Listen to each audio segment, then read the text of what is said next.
2024 సార్వత్రిక ఎన్నికల పోలింగ్కు సర్వం సిద్ధమైంది.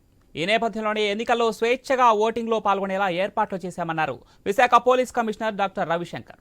పూర్తి భద్రతా ఏర్పాట్లు చేశామంటున్న పోలీస్ కమిషనర్ రవిశంకర్తో మా ప్రతినిధి రాజు ఫేస్ టు ఫేస్. బందోబస్తుకు సంబంధించినటువంటి కార్యక్రమాలు ఎలా ఉన్నాయో తెలుసుకునే ప్రయత్నం చేద్దాం. మనతో పాటు పోలీస్ కమిషనర్ రవిశంకర్ గారు ఉన్నారు. ఆయన అడిగి మరిన్ని వివరాలు తెలుసుకునే ప్రయత్నం చేద్దాం. సార్ చెప్పండి సార్. విశాఖపట్నం సిటీ పోలీస్ లిమిట్స్లో ఎలక్షన్ జరపడానికి, పీస్ఫుల్ ఎలక్షన్ జరపడానికి అన్ని రకాలుగా బందోబస్తు ప్లాన్ చేసుకున్నాము. ఏదైతే క్రిటికల్ పోలింగ్ స్టేషన్స్ ఉన్నాయో అక్కడ సెంట్రల్ బలగాలు ఫోర్సెస్ అన్నీ కూడా డిప్లాయ్ చేయడం జరిగింది. అది కాకుండా వాళ్ళ సపోర్ట్ కోసం మా civil police, armed police, home guards, తర్వాత ఎన్సీసీ, ఎన్ఎస్ఎస్ వాలంటీర్స్, తర్వాత రిటైర్డ్ పోలీస్ ఆఫీసర్స్ అందరినీ కూడా ఎన్రోల్ చేసుకొని వాళ్ళ సహాయం తీసుకొని ట్రాన్స్పరెంట్ రూపంలో ఎలక్షన్ జరపడానికి అన్ని ప్రయత్నాలు చేస్తున్నాము. రూట్ మొబైల్స్ అన్నీ కూడా ఏర్పాటు చేసినాము. రూట్ మొబైల్స్లో మా సబ్ ఇన్స్పెక్టర్స్ అందరు కూడా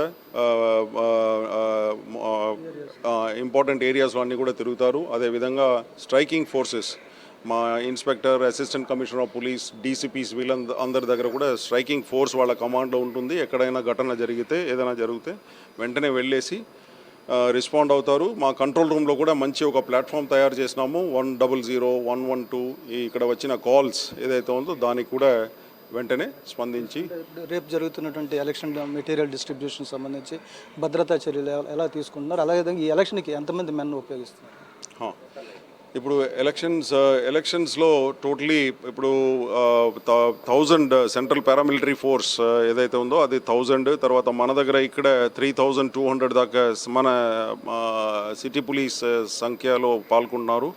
అది కాకుండా ఇంకా అదనపుగా ఇంకొక 1000 పీపుల్ ఫ్రమ్ ఎన్సీసీ, ఎన్ఎస్ఎస్ వీళ్ళందరినీ కలిపితే దాదాపు ఒక 5000 people will be there on the election duty in Visakhapatnam city.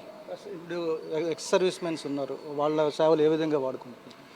X service men, army, navy నుంచి రిటైర్డ్ అయిన ఆఫీసర్స్ అందరినీ కూడా ఎన్రోల్ చేసుకున్నాము. డ్యూటీ చార్ట్ ఇస్తాము. క్యూ మెయింటెనెన్స్ ఏదైతే ఉందో బయట అది, తర్వాత ఎవరైనా గొడవ చేయడానికి లేదా గుంపుగా కూడి ఉంటే దెన్ వాళ్ళందరినీ కూడా డిస్పర్స్ చేయటము.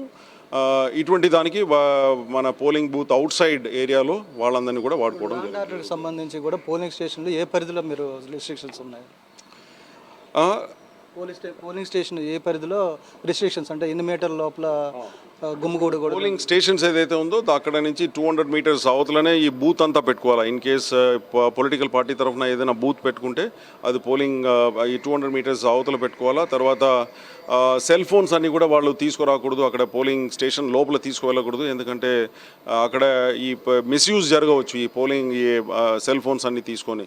సో ఈ విధంగా కొన్ని రెస్ట్రిక్షన్స్ ఏదైతే ఉందో అదంతా కూడా మా పోలీస్ సిబ్బందులు అందరూ కూడా చూసుకుంటారు. Thank you sir.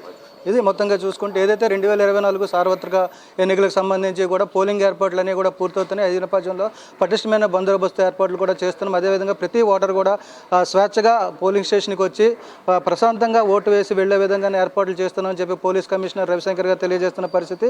అదేవిధంగా పటిష్టమైన పోలీస్ బందోబస్తుతో పాటు ఎక్స్ సర్వీస్ మెన్ సేవలు కూడా ఈ ఎలక్షన్లో వినియోగించుకుంటున్నామని చెప్తున్నారు. దాంతోపాటు టెక్నాలజీ పరంగా కూడా పూర్తి చర్యలు తీసుకున్నాము. ఎక్కడ ఎటువంటి అవాంఛనీయ సంఘటనలు జరగకుండా చర్యలు తీసుకుంటానని చెప్పి పోలీస్ కమిషనర్ రవిశంకర్ తెలియజేస్తున్న పరిస్థితి.